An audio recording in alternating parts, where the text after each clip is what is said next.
mataas na lagnat. May ketongin na pinagaling si Jesus at kumalat sa buong bayan ang pangyayari ito. Kung kaya hindi na magawang makapasok ni Jesus sa kabayanan sapagkat kailangan ng nais makalapit sa Kanya ng mga may sakit at inaalihan ng demonyo. Ngayon naman, sa ating Ebanghelyo, may isa namang paralitiko, a paralyzed man, na nagnanais ng kagalingan. Ngunit hindi siya makalapit sa Panginoon. Una, sa dami ng tao. Ikalawa, hindi siya makalakad. Mayroon siyang kapansanan, nakaratay lamang siya sa higaan.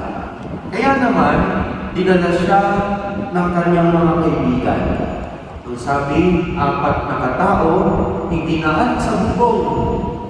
Binutas ang bubong at saka ibinaba yung paralitiko na nasa higaan. Doon sa tapat kung nasaan si Jesus. Anong ibig sabihin nun? Kung nais mo talagang makalapit kay Jesus, maraming paraan.